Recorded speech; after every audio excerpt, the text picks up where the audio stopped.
Tudo bem? Oi, pessoal. Tô aqui com a Oiê, Camila Silva. Obrigado por aceitar o convite, Camila. eu que Tem uns agradeço. vídeos aqui, eu falo, a gente tem algumas conversas sobre saúde, mas sempre com enfoque em desenvolvimento humano, não só da área de saúde. E eu vendo os vídeos da Camila, eu que sou pai de 3 meninas, confesso que eu ainda fico emocionado. Tive vontade de ter mais meninas até. Não precisa nem ser menina, pode ser mais meninas que só me dão alegria nessa vida. E a Camila trabalha justamente com isso, fertilização e reprodução humana, uma área que está muito em voga. Por quê, né? Porque está todo mundo sendo pai mais velho, mais velho, mais velho, está vivendo mais e estamos postergando a coisa, né? Então esse é o principal motivo, a meu ver, ela depois ela vai completar.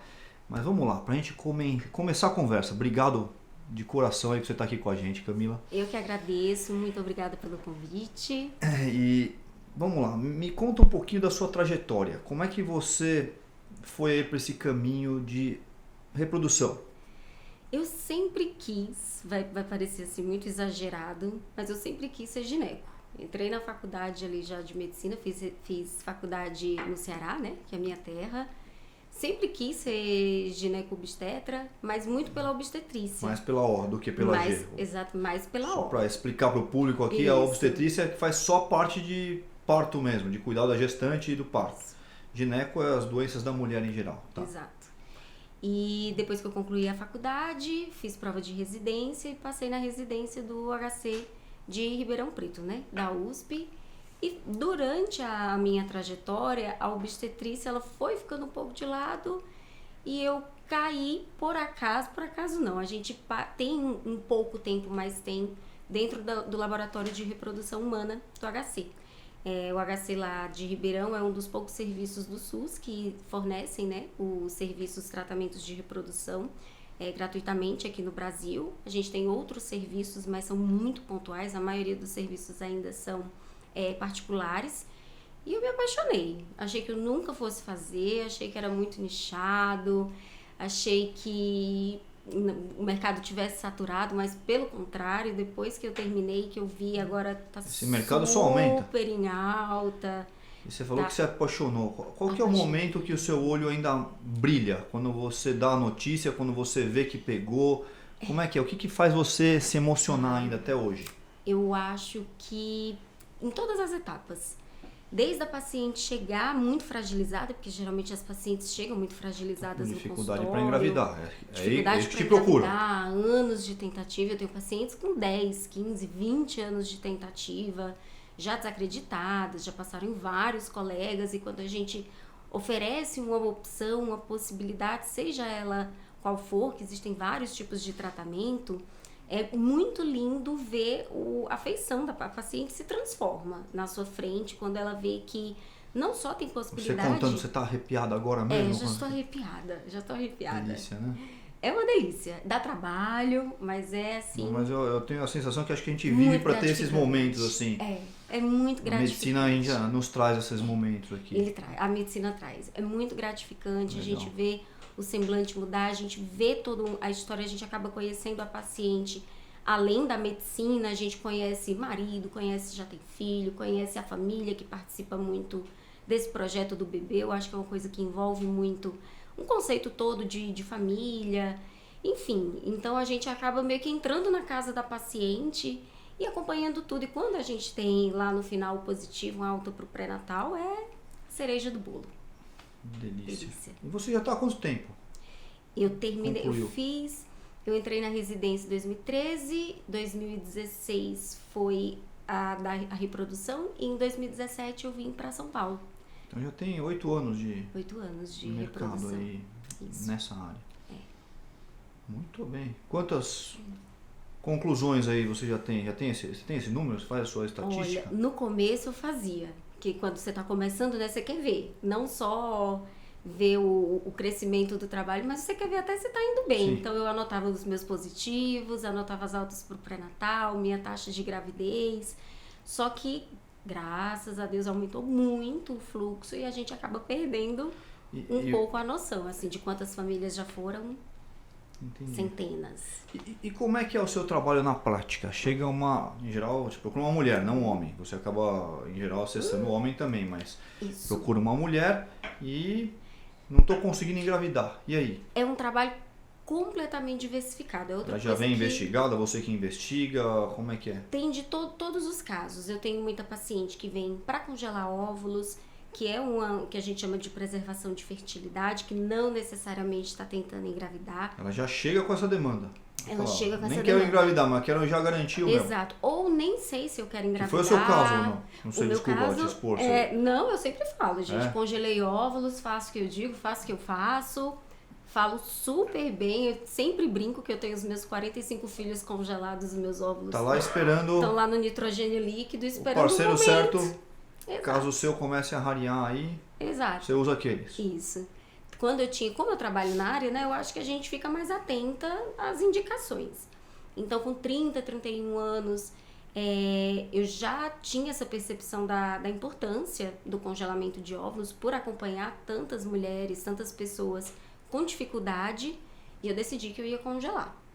Então, eu fiz 3 ciclos de congelamento. Para ir juntando 3 ciclos de congelamento. esses... Depois você explica Exato. pra gente o que é ou explica agora mesmo? Como é que funciona? Vamos lá. A gente precisa, dependendo da idade, dependendo de cada caso, dependendo do planejamento familiar de cada mulher, a gente sugere uma quantidade de óvulos para se ter congelado, né? Tá. O que os estudos sugerem, assim, de recomendação? Até os 35 anos seria uma idade ideal para fazer o congelamento, porque é onde a gente geralmente tem a melhor qualidade e também melhor quantidade desses óvulos, né? Tá bom. Então, o sugerido pelos guidelines é que a gente tenha de 15 a 20 óvulos congelados com menos de 35 anos para ter 70 a 80% de chance de ter pelo menos um filho 15? no futuro. Então você tem 15 a 45. 20 óvulos, isso. Ah, tá bom. Entre 2 e 3 tá pela sua lógica aí. Exato. Então, imagina, se alguém chega com a demanda de que quer ter uma família grande, a gente sugere, passa esses Congela dados, 100 logo pra garantir. já vai congelando. Esses que você tirou, uma Exato. pergunta até seja um mito, não vão te fazer falta depois? Não vão fazer falta. Por quê? Isso é uma dúvida que Boa. os pacientes têm muito. Eu não vou entrar na menopausa antes do tempo, Isso. não vai atrapalhar a minha gravidez Os que você espontânea. tirou, tá tirado, mas não vai fazer falta. Não faz. Porque o que a gente faz é aproveitar o que a gente chama de recrutamento dos folículos daquele mês. Então, todo mês o organismo, ele pega alguns folículos, que é onde mora o óvulo, de dentro do ovário. A gente ovula de um óvulo, que seria o que tem mais receptor hormonal, e os outros entram em atresia, que é morte. Então, o ovário às vezes vai recrutar 10, 15, 20 folículos, ovula de um, morrem os outros. Então, o que a gente faz no ciclo é, eu dou uma dose de medicação hormonal, constante e alta, Para recrutar todos aqueles que o ovário já me ajudou aquele mês e coletar o máximo de óvulos que eu conseguir. Então, são óvulos que naturalmente eles já se perderiam se eu não fizer nada. Então, não diminui a reserva ovariana da paciente. Entendi. Então já ia eliminar de qualquer jeito, você, em vez de eliminar, armazena. Exato, a gente faz o armazenamento. E por que esse armazenamento é importante? Porque muita gente acha que a gente tem produção de óvulo que nem o homem tem de espermatozoide. O homem realmente tem uma produção de espermatozoide, a cada 3 meses esse testículo ele faz uma nova espermatogênese e ali de uma célula 0, digamos, ele produz o espermatozoide. A mulher não. A gente nasce com o nosso estoque de óvulos prontos e depois que a gente nasce a gente só gasta nesse recrutamento de folículo, até que um belo dia ele esgota e a gente entra na menopausa. Então, o óvulo que eu congelo com 32, 30, 34, 35, ele tem a mesma idade desde antes de eu nascer.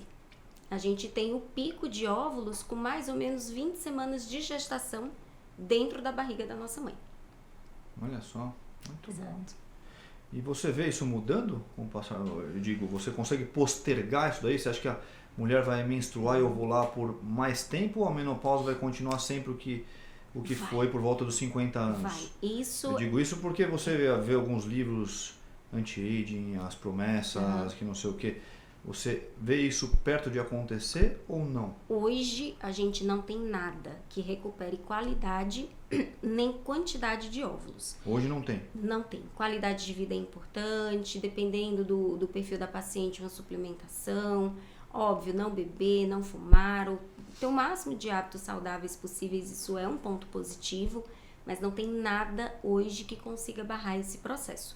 Por isso que hoje tanto se fala de congelamento, né? A gente tem saído aí, em 1960, a gente teve uma revolução da pílula, que proibiu, que permitiu às mulheres postergar, ter uma liberdade. Sem engravidar, né? Tá. Sem engravidar. E agora muito se fala do congelamento, que permite que a gente postergue essa gestação para um momento mais oportuno, né? Planejamento familiar. Ser uma segunda revolução aí na história da mulher. Revolução. Olha, interessante. Exato. Não tinha visto por esse aspecto, mas faz sentido.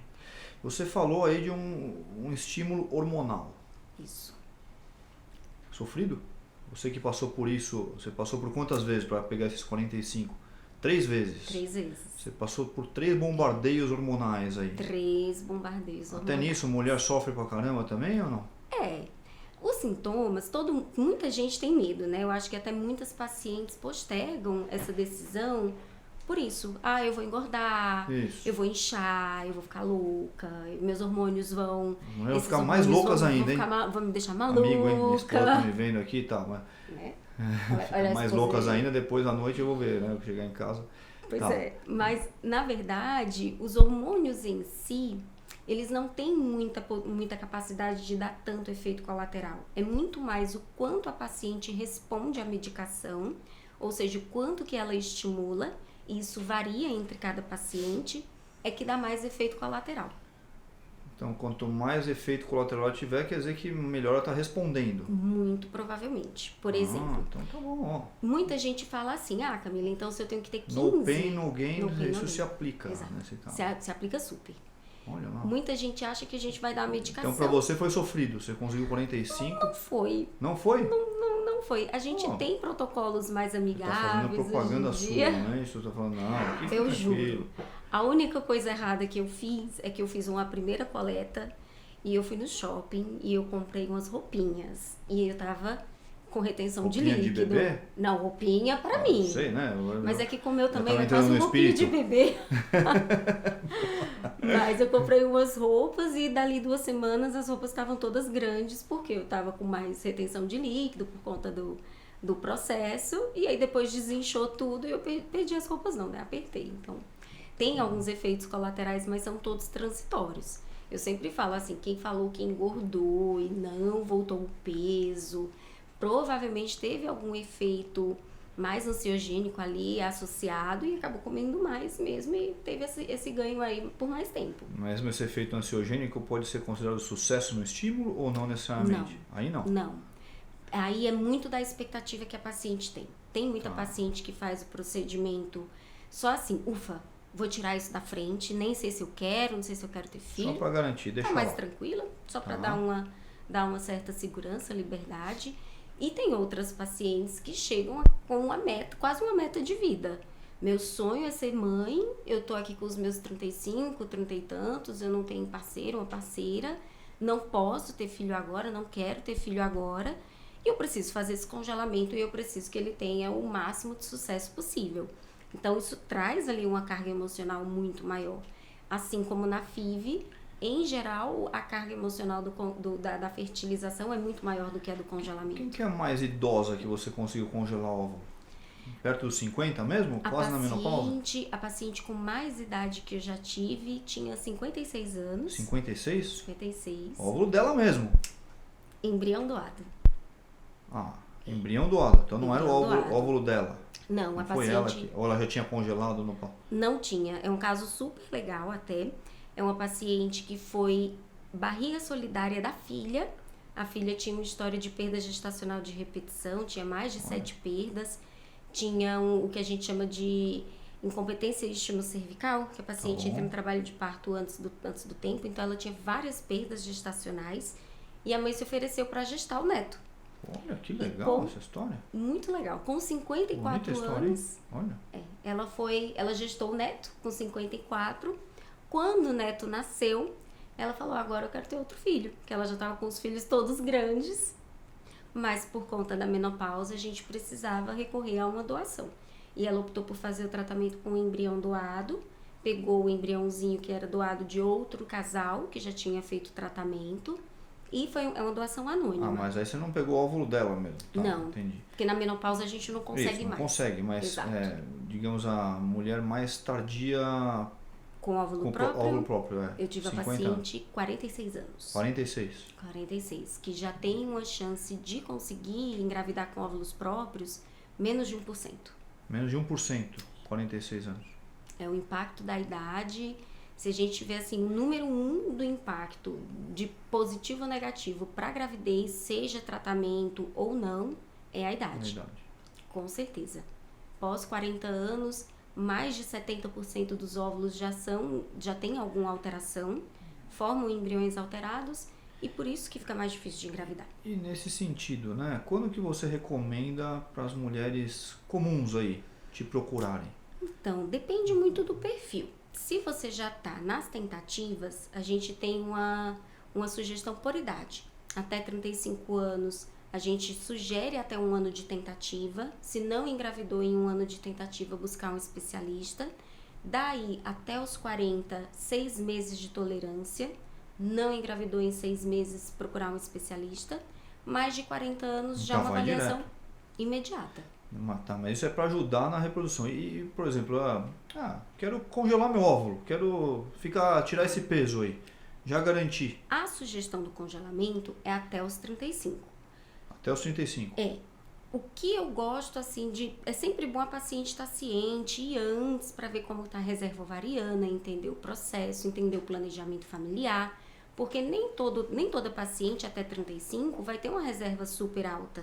Às vezes vai coletar 4 óvulos, 5 óvulos e vai precisar repetir o processo.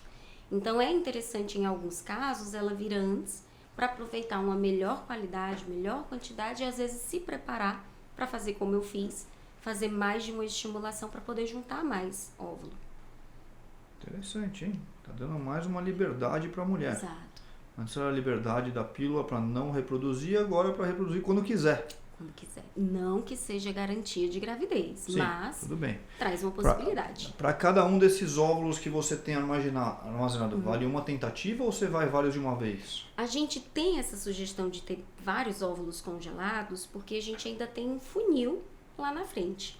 Então, muita gente fala, um óvulo vai virar um embrião e é uma tentativa? Não é bem assim. A gente precisa descongelar o óvulo, que pode morrer no descongelamento, não é tão comum. Hoje em dia as taxas de sobrevivência são mais de 90% com as técnicas mais recentes de vitrificação do óvulo. Taxa boa. Então, taxa boa, né?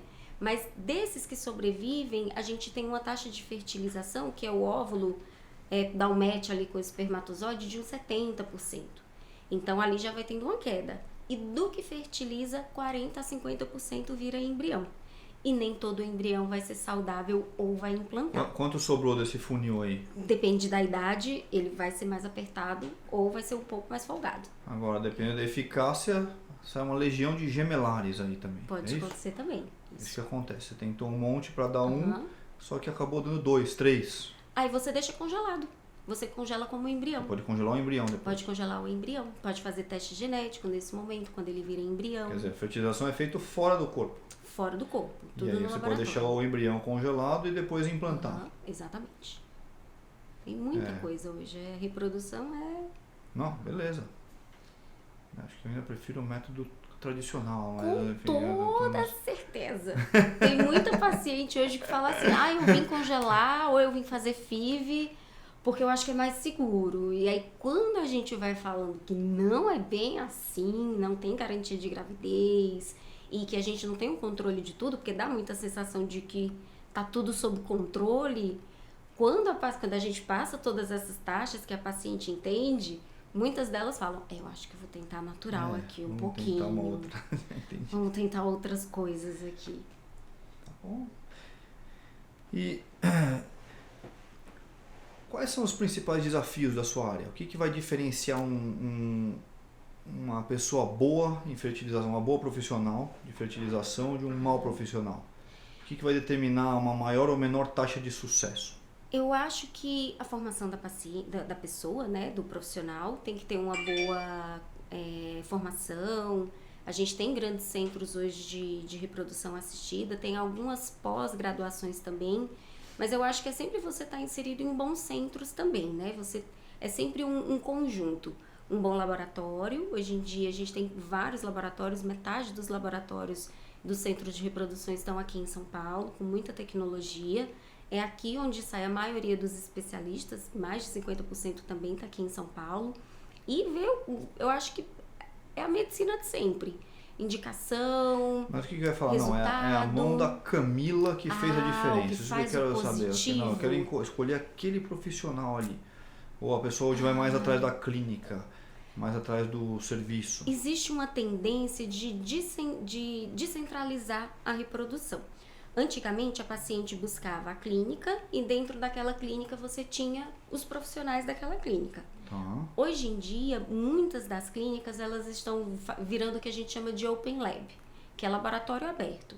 Então, você pode, Dr. Paulo, atender aqui no consultório e usar o laboratório dos parceiros para fazer os procedimentos, que é o que eu faço hoje. Então, eu atendo a paciente no consultório, faço todos os ciclos, os ultrassons, as orientações, mas quando a gente faz o procedimento, eu preciso dos laboratórios parceiros, como se fosse um hospital dia. E aí fica a critério da mais liberdade para a paciente escolher, porque ela já veio indicada de uma amiga que fez naquele tal lugar e ela gostou, ou porque o outro tem um custo-benefício melhor para ela, o outro tem uma praticidade melhor, ela gostou mais do atendimento. Então a gente deixa a paciente bem livre para escolher. Como foi para você no período da pandemia? As pessoas continuaram fazendo o procedimento? Fizeram mais, fizeram menos? Como é que foi? Na pandemia foi uma loucura para a reprodução, porque foi meio que a recomendação do Ministério da Saúde era não engravide. E de um dia para o outro... Tinha essa também? Não engravide, ninguém sabia. A nossa filha da pandemia aqui, a terceira, lá em casa, Netflix não foi suficiente. Na pandemia teve o... É engraçado que na pandemia muita gente já quis engravidar porque falou, tô em casa, mas a recomendação do Ministério da Saúde era não engravide, porque a gente não sabe que impacto vai ter o Covid. A gente sabia que na gravidez o Covid era muito mais grave e ninguém sabia o impacto no feto, que era muito assim, vai ter restrição de crescimento, trazer malformação. Era uma incógnita, a gente não sabia. Então a recomendação era essa. E de um dia para o outro, todas as clínicas de reprodução do Brasil pararam.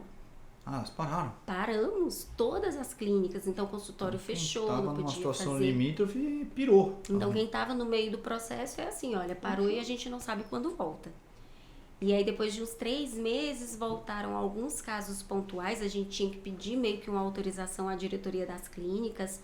Por exemplo, paciente mais velha, que tinha um caso mais oncológica, que não pode aguardar, reserva ovariana muito baixa. A gente começou a pedir as concessões às clínicas, até que foi voltando aos poucos. E o que você acha que hoje é o futuro da sua área?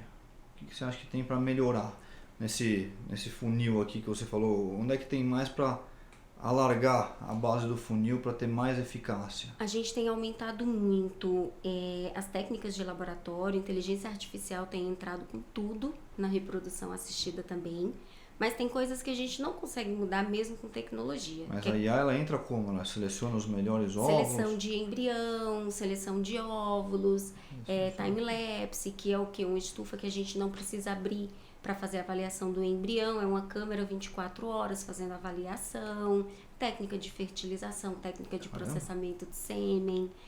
Tem algumas clínicas que têm inteligência artificial que elas conseguem passar para a gente uma estimativa de chance de gravidez baseado no óvulo que a gente coletou. Então tem fotinha do óvulo, idade, quantidade, ele faz uma média ali estimada. A chance de você engravidar é de X%. Exatamente, é de X%. Caramba. Então tem muito. Mas Daqui eu a acho pouco que não precisa mais os médicos, vai fazer tudo. já existe sistema que substitui o médico nos agendamentos. E ainda está muito caro para fazer Qual que é o Varia custo muito. final? A gente nos últimos anos, tem aumentado muito as opções de clínicas e clínicas com propostas bem mais em conta para os pacientes. A pessoa vai gastar dinheiro com o quê? Com a consulta com o médico? Consulta, laboratório, com a extração do óvulo, medicação, com o hormônio para induzir a ovulação, isso, com armazenamento e depois com a transferência, com a implantação. Implantação. A transferência Não, mas embrionária. eu pulei uma etapa aí. Congelamento, depois a fertilização em si, né, o FIV, e depois a implantação. Isso. O congelamento hoje, ele varia, como tudo aí. Qual que é a parte mais cara desses processos aí? Laboratório. Laboratório? Porque aí não é a sua muito... consulta tá barata comparada com isso. Tá barata. Eu tô brincando. Tá. É que o laboratório é onde está a tecnologia, né? Então, o meio de cultivo é tudo importado, o dólar tá alto, muitas Entendi, pacientes mas às vezes o meio de questionam. cultivo é para manter o óvulo são antes de congelar. E para fazer a manipulação, né? Porque a gente já faz a avaliação do óvulo no meio de cultivo, que é onde ele vai ficar. Eu faço a extração dele lá com a agulha, por Uma ultrassom. agulha no ovário. Agulhinha. Agulhinha? Uma agulhinha. Caramba, Por enorme ultrassom agulha. transvaginal. Então, aquele líquido folicular que está dentro do ovário, ele já é passado no tubo de ensaio direto para o laboratório. Então, o laboratório já põe no meio, que é o meio de cultivo lá, o meio de cultura deles, para fazer a avaliação no microscópio.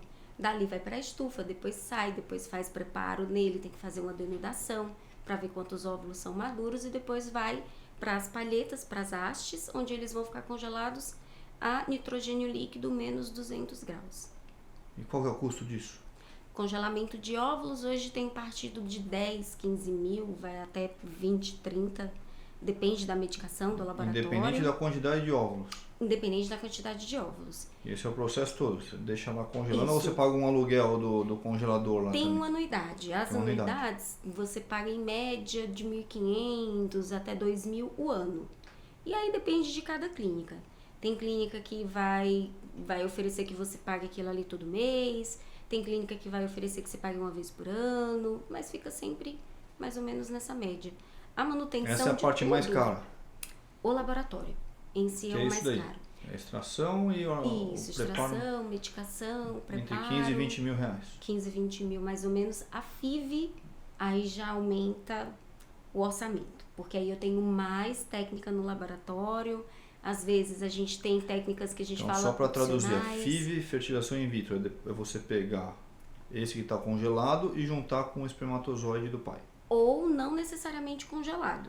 Você Tá. pode pegar o óvulo a fresco, que a gente fala. Pegar na hora. E na hora a gente já fertiliza. E aí congela o embrião ou transfere o embrião a fresco também. Então essa é uma parte também laboratorial, que também é cara, mais cara do que essa Exatamente. extração. Isso, mais cara do que só o congelamento em si, porque Caramba, aí eu já que entro com mais tecnologia. Quanto que é essa daí do FIV? FIV vai geralmente de 15 pra cima. 15 para cima. 15 pra cima. E para cima chega até quanto? Aí depende da clínica. Depende da clínica. Tem algumas clínicas que oferecem pacotes de tratamento. Vamos fazer 3 tentativas, juntar embriões e depois a gente começa a transferir. Já deixa o embrião congelado Então, pro quer dizer, se futuro. ele fez o congelamento e não fez a FIV no mesmo tempo, vai gastar dinheiro em 2 etapas. Em 2 etapas. Então falando de exato. pelo menos uns 30 mil aí, chutando por baixo, 15 e 15. Talvez. Mais o talvez. armazenamento anual lá de 1.500 a 2.000. Isso, exato. E aí, assim, existe um piso, mas não existe um teto. E aí Tá você bom. vai, se você for colocar biópsia de embrião, embrioscope, técnica especial de seleção de espermatozoide, placas Zymote, e aí você só vai.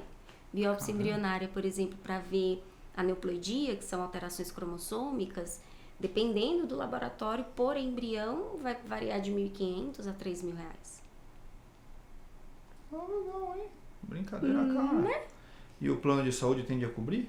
Nada coberto. Zero. O que cobre o plano de saúde são os exames que você faz, reembolso de consulta. Para paciente oncológica é obrigatório. Plano de saúde, paciente oncológica que vai fazer quimioterapia, que tem risco ali de menopausa precoce, os convênios têm que ressarcir. Entendi. Legal, brincadeira.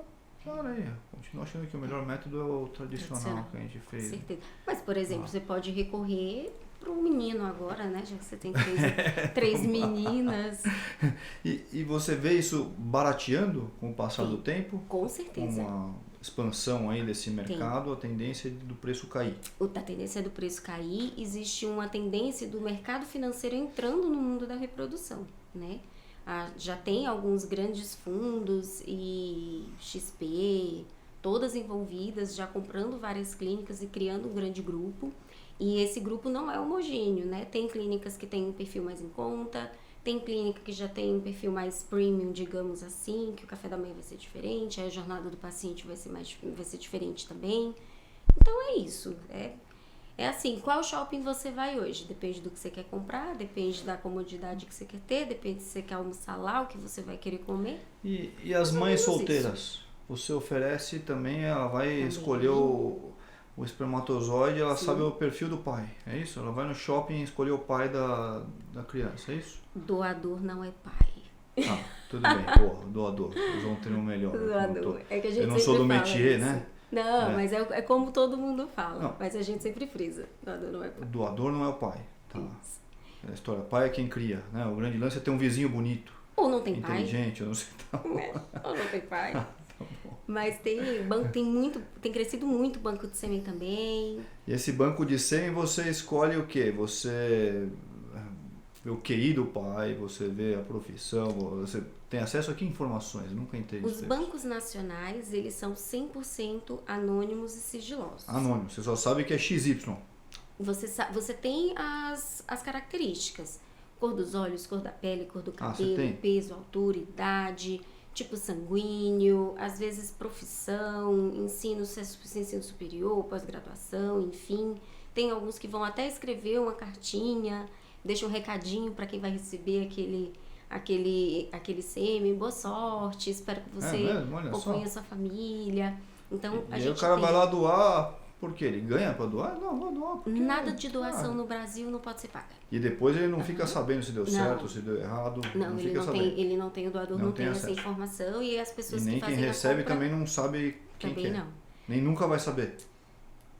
Ou ele pode hackear o sistema e ir atrás. Não, ou... não hackear. Ou ele pode Mas descobrir se quiser.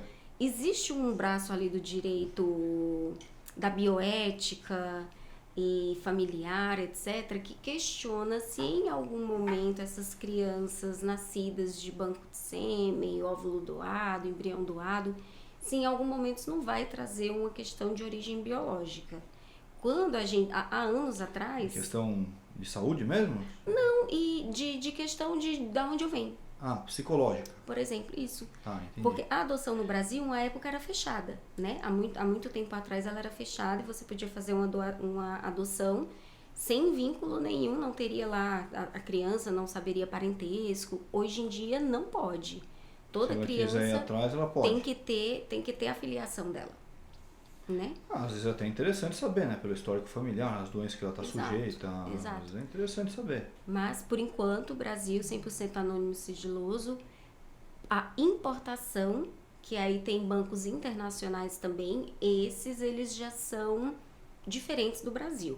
Pode ter ID conhecido ou não, ou seja, quando a criança tiver uma maioridade, se aquele doador tiver permitido, pode haver alguma forma dessa criança, já não mais criança, entrar em contato ou saber quem que foi aquele doador. E você tem mais possibilidades de informação. Ver foto do doador bebê, às vezes foto do doador Caramba. adulto, Tudo histórico do painel cara. genético expandido, o que aqui no Brasil a gente também tem, ouvir a voz Risco do de ter doador. câncer, risco de não sei o quê. Tudo.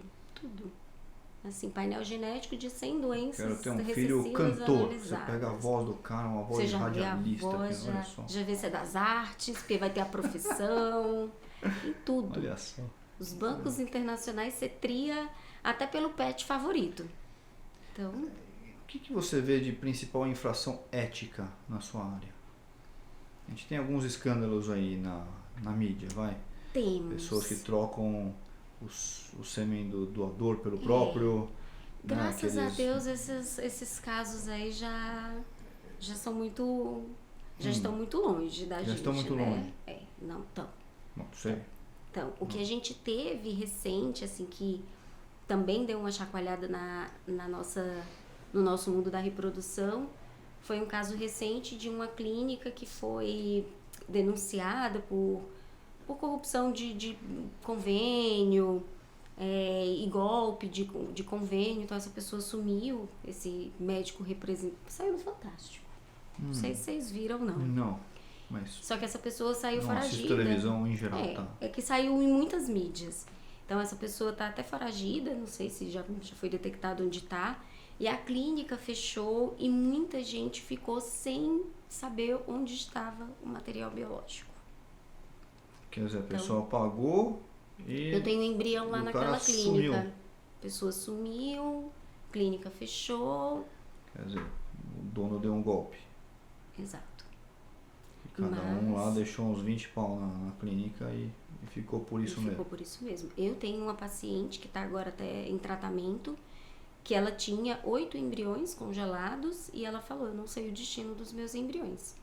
Não tá mais lá. Caramba, tadinha. Para os outros locais onde alguns tanques de nitrogênio foram transferidos, ela falou que entrou em contato também não tá. Perdeu os embriões e teve que começar tudo de novo do zero. Não era... Embrião. Nossa. Embrião. Então tem... Nossa, que absurdo. Mas assim, acredite se quiser, a ética na reprodução aqui no Brasil, ela funciona muito bem. Então muita gente perguntou, hoje mesmo teve paciente perguntando, não corre risco de trocar meu óvulo, meu embrião, posso fazer um teste de DNA, como que vocês me garantem? Isso, boa. Existe uma checagem absurda até a gente fazer absolutamente qualquer coisa com aquele óvulo, sêmen ou embrião. Anestesista confere, médico confere, enfermagem confere, laboratório confere. Dentro do laboratório você vai ter pelo menos checagem de 3 embriologistas, material da fulana de tal, fulana de tal, fulana de tal. A haste do embrião. A haste do embrião está na palheta tal, no tanque tal, então a chance de armazenado trocar dessa forma. As células são ínfimas. Exatamente. E dá para você saber em qualquer etapa do processo. Qualquer etapa do processo. Depois que tá, porque a gente faz como toda é que você sabe que qualquer etapa do processo vai ver um óvulo lá, se for olhar? Mas toda a haste vai ter a identificação da paciente. O que é haste? Haste é onde fica o embrião. Parece um palitinho de fósforo. Bom, você pode escrever qualquer nome lá na haste. Mas aí você já vai ter conferido com todo mundo. Tem não várias... pode trocar o nome da haste e falar que é de uma e de outra, não. Não troca. Impossível. Não troca. Olha, impossível eu espero que... impossível é difícil, né? Mas funciona muito. A Anvisa, na reprodução, ela funciona. Quando ela chega assim no laboratório que fala, tem visita da Anvisa hoje, você precisa ver, é um evento. Porque tem que conferir tudo, eles conferem tudo. Me dá o prontuário dessa paciente, cadê a haste, deixa eu ver o tanque, o nível de nitrogênio líquido que está aqui. Então, faz várias conferências de tudo, vários prontuários para se certificar que aquela clínica tá funcionando bem. Então, as clínicas só funcionam com a alvará da Anvisa, tem visita periódica. Então, é sempre importante, né? Você ver se está com as licenças todas liberadas da Anvisa, ver a formação da pessoa que vai fazer o seu acompanhamento. Então essa é a melhor maneira de você não ser tapeado, digamos assim, no Brasil. Exatamente. Ver a procedência da clínica, Exatamente. o currículo da pessoa. Quanto tempo que a clínica está no mercado, se tem boas referências. Tá bom, o que a gente faz em geral, né, para tudo. Exato.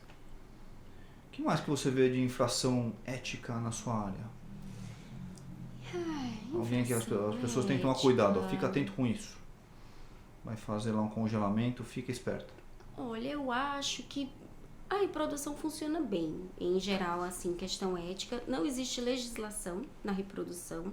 A gente tem as normas do que o CFM dita periodicamente, a cada 1, 2, 3 anos o CFM ele libera essas diretrizes do que é permitido e o que não é. E, em geral, as clínicas elas seguem, tanto as clínicas quanto os médicos. Então, sorologia sempre dentro do prazo obrigatório lá pela Anvisa e pelo CFM. Por exemplo, coisas, às vezes tinha alguma coisa que era permitido e agora que não é mais. Por exemplo, até 2022 não era permitido doação entre parentes de material biológico. Então, você quer ter um filho e por algum motivo você não tem espermatozoide. Um irmão pode ser doador, um primo pode ser doador, um sobrinho pode ser doador. Isso agora pode. Agora pode. Antigamente não podia. Então, sempre tem essas alterações e a gente segue de acordo com o que o CFM libera. Então, se o CFM libera, tá de acordo, podemos fazer. Já teve época que o CFM, para descartar embrião, precisava de autorização judicial. Já teve época que a gente tinha que ter um prazo limite de deixar embrião congelado. Então, sempre tem uma mudança e a gente vai se adequando a essas mudanças e, em geral, todo mundo segue. Uma curiosidade aqui. Você citou esse caso seu dessa gestante que gerou o filho o neto, na verdade, né? Neto. A gente não usa no Brasil o termo barriga de aluguel, nem pode. Não né? pode, isso. Qual que é o nome disso? Como é que isso funciona na prática? Vamos lá. O que a gente chama comumente aí de barriga de aluguel, que Teve uma novela, né, na minha infância, Barriga de Aluguel, eu lembro que na deu. nossa. Na nossa? Mas eu não lembro. Eu sou mais velho que você. Mas Não? eu lembro da Não barriga sei. de aluguel. Minha esposa já não vai lembrar, mas enfim.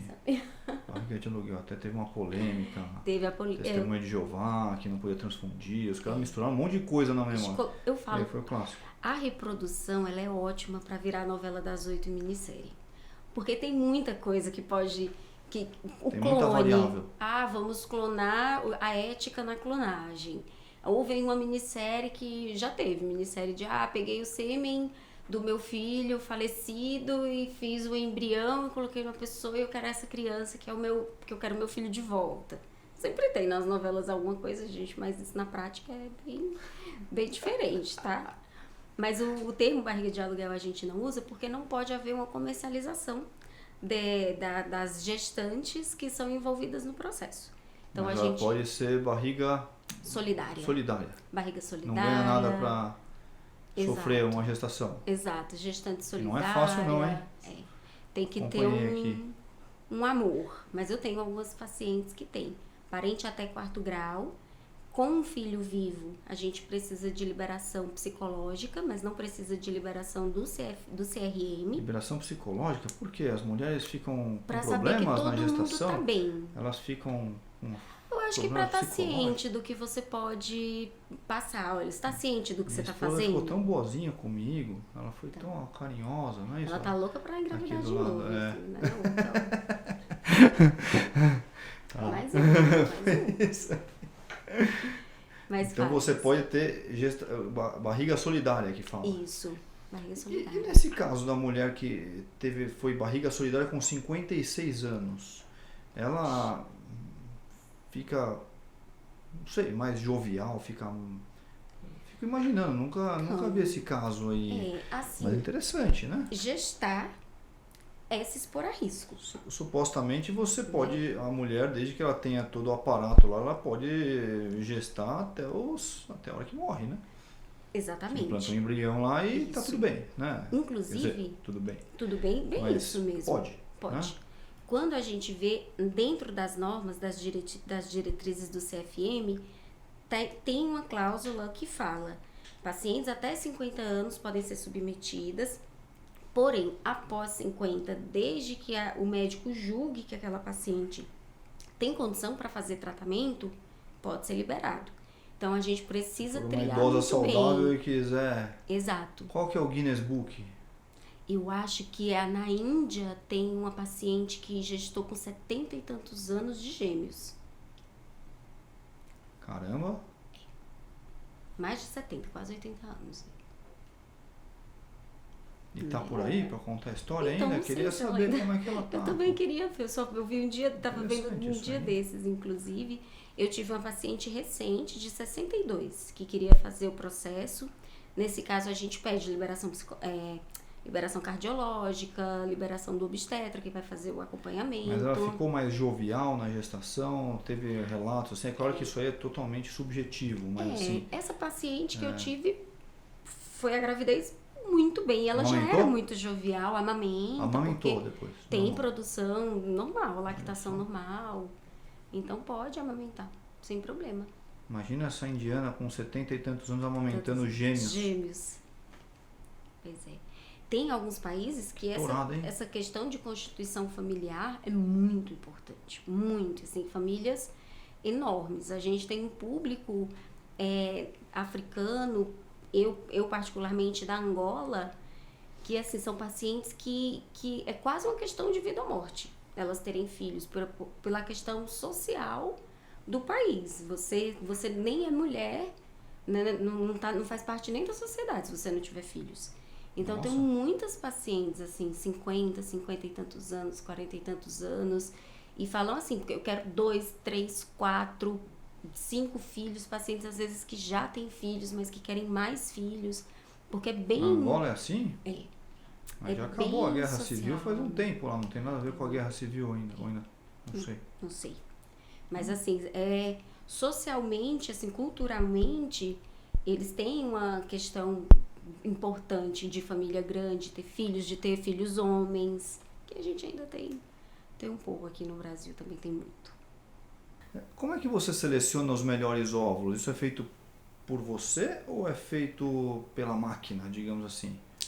O olhar do laboratório. O embriologista. O embriologista. O embriologista, isso. Então aí que você vai escolher uma clínica boa e uma clínica ruim, esse é o cara que... Esse é o cara que vai manipular os seus futuros filhos. Que vai manipular, vai fazer seleção do espermatozoide. Foi forte, hein? Vai manipular os seus futuros filhos.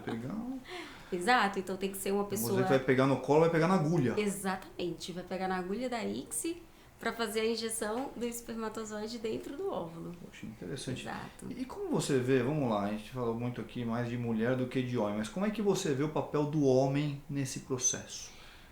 Muito se fala só da mulher e às vezes o homem fica um pouco de lado. A gente tem até um ditado que para a sociedade não é o homem não é o casal que é infértil, é a mulher que é infértil, é a mulher que não engravida.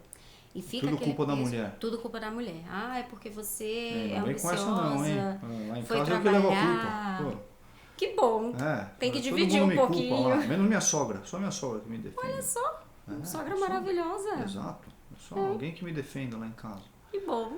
Mas então, nesse caso, o papel do homem, voltando aqui... O papel do homem é muito importante. 40% dos casos de infertilidade tem fator masculino associado. Então, a gente não consegue falar que é infertilidade feminina. Qual que é o fator masculino? Fator masculino, homem basicamente é espermograma, né? Espermograma. Espermograma você mata a charada. Isso. Se a gente for ver até... pensando no exame mais importante de uma propedêutica de investigação de infertilidade, é o espermograma. Exame fácil, barato, não invasivo, onde a gente detecta 40% dos problemas de infertilidade do casal. Então, seria o primeiro exame que a gente deveria fazer e depois investigar a mulher. É que, óbvio que a gente acaba fazendo isso concomitante para ganhar tempo e muitas vezes, por conta dessa questão social, a mulher vem toda triada e o homem é quem demora para ser avaliado, às vezes pelo próprio preconceito do homem. Eu não tenho nada. Eu já tive paciente que falou assim, não tenho nada, meu irmão tem filho também. Mas esse é o critério. Seu irmão... Olha só. Então, seu irmão é o seu irmão. Mas a minha família toda tem filhos, então eu vou ter também? Não necessariamente. Então, 40% aí é fator masculino e a infertilidade masculina tem crescido muito nos últimos anos. Muito. Por quê? Tanto fatores externos, não vou falar internos, não.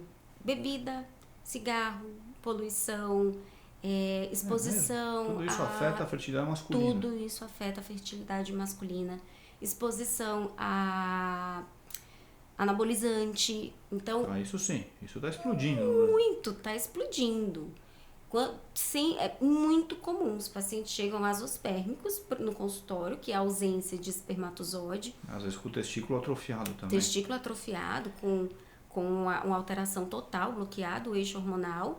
E às vezes a paciente já está lá há muito tempo, o marido há muito tempo na academia, que agora todo mundo tenta, muito comum, buscar ali algum fator externo para tentar melhorar a performance. Sua testosterona está baixa, vamos repor.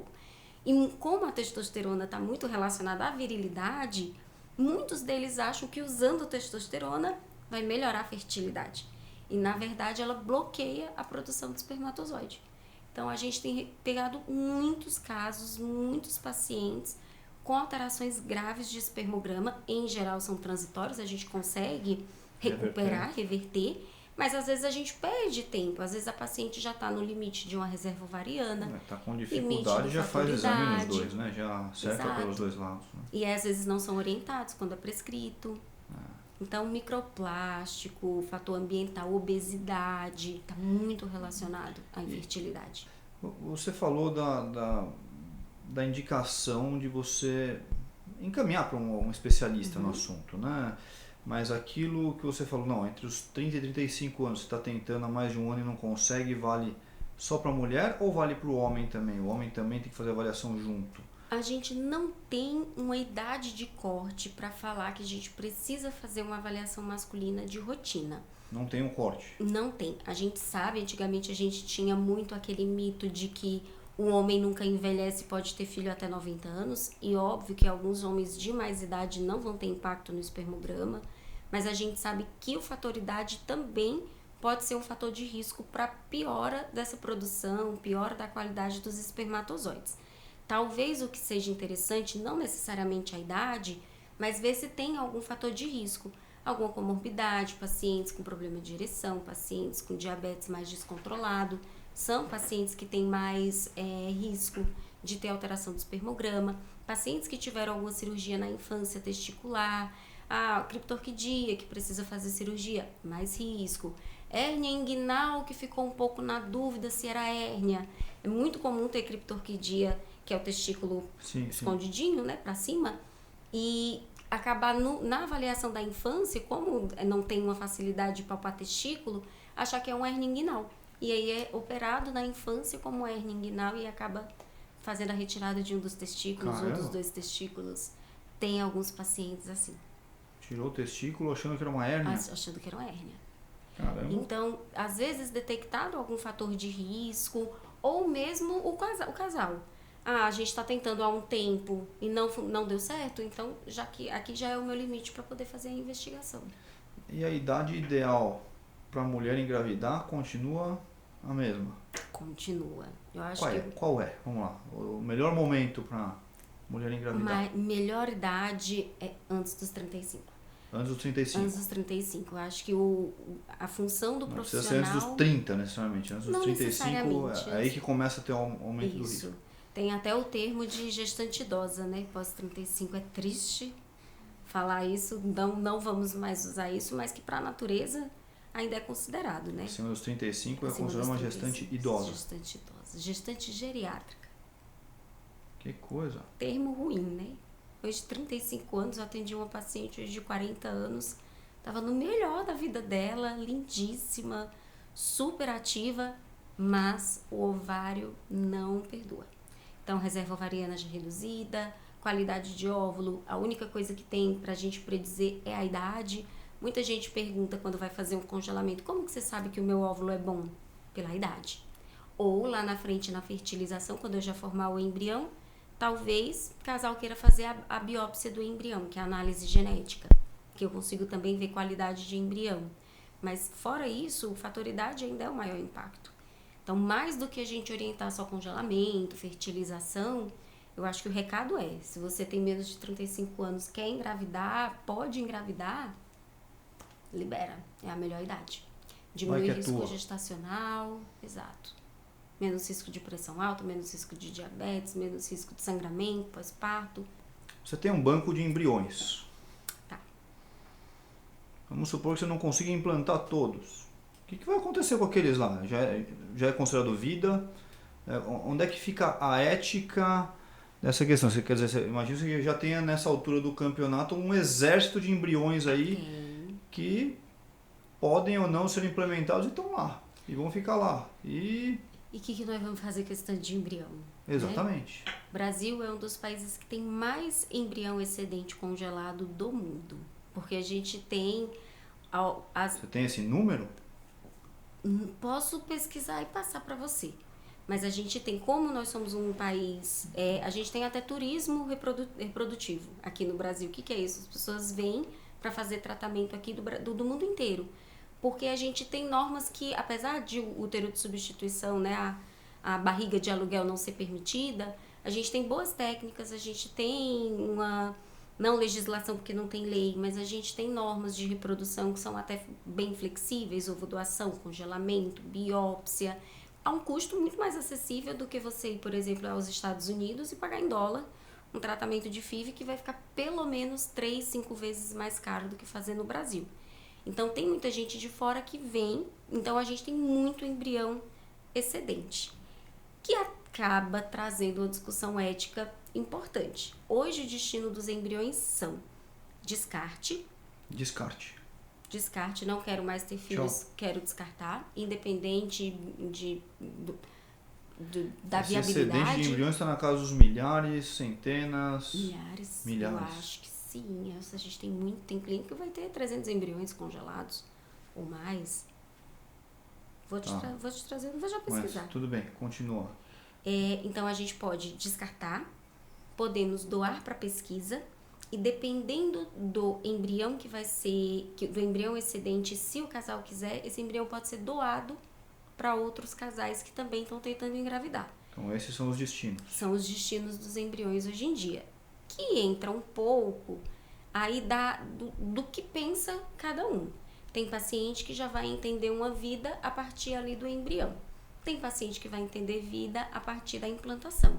E tem paciente que vai entender vida a partir do coração batendo. Então, varia muito. Eu tenho muitas pacientes com questão religiosa que busca a gente, que tem muito medo, que acha que a gente faz muita seleção embrionária. É porque eu não aceito esse tanto de manipulação, não aceito descartar embrião. E precisa ser um pouco desmistificado também, porque a gente não tem controle de tudo. Eu não tenho controle da qualidade é referente à idade do óvulo.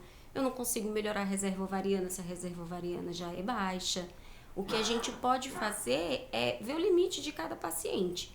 Eu não quero biopsiar embrião. Tudo bem, não precisa, não é obrigatório. Eu não aceito descartar embrião. Então, vamos tentar fazer um cálculo para não fertilizar todos os seus óvulos. Então, tem paciente que tem uma reserva ovariana muito alta, que não aceita descartar embrião. Então, vamos fertilizando por parte. Fertilizo uma parte para não ter tanto embrião, congelo o restante dos óvulos, descarto os óvulos. Em geral, o óvulo não traz questão ética, né? Porque não vai estar fertilizado. Parte, né? E mais uma questão ética aí que me ocorreu. Agora está com essa ideia de você criar uma incubadora externa para substituir o próprio útero. O útero. Sempre vai gerar um embrião e depois um bebê fora do corpo da mãe. Uhum. Tem muita especulação desses tipos de tecnologia. Isso aí é algo que está no radar mas próximo? Eu acho que ainda vai ter. Eu acho que a gente já vai ter morrido de aquecimento global para acontecer. Ainda bem, na minha opinião. Desculpa falar isso. Poxa. Eu acho que vai ter, porque é só você imaginar que não existe incubadora perfeita hoje em dia, mesmo para bebê prematuro, melhor do que um útero. Cada dia que um bebê fica dentro de um útero, ele diminui 3 dias de internação de UTI. E olha que já é um bebê geralmente maior, que vai ter todo um suporte. Hoje a gente já tem essa estatística, hein? Cada dia mais no útero, 3 a menos de UTI. 3 a menos de UTI. Por isso que às vezes a gente posterga tanto um parto prematuro, porque a gente sabe que vai diminuir o tempo de hospitalização. Então é muito difícil para a gente pensar hoje que a gente vai conseguir fazer uma gestação de um bebê do zero totalmente artificial. O que tem muito já é buscar formar espermatozoide e óvulo a partir de células tronco. Então, outras formas aí também de tecnologias, né? Mas eu acho que o gestar ainda demora um pouco, porque a gente não tem nem incubador UTI tão eficiente quanto o útero.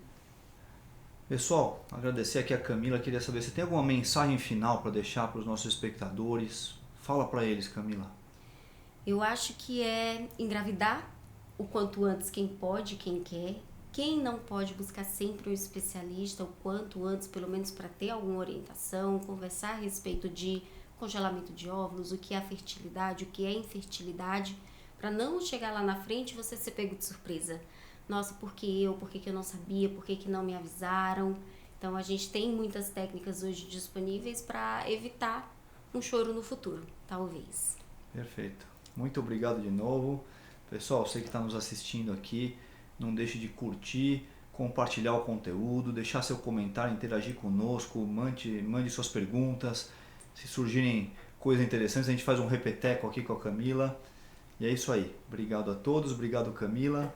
Obrigada a todo mundo. Quem tiver dúvida, só entrar em contato que a gente está aí à disposição. Um abraço, pessoal. Valeu.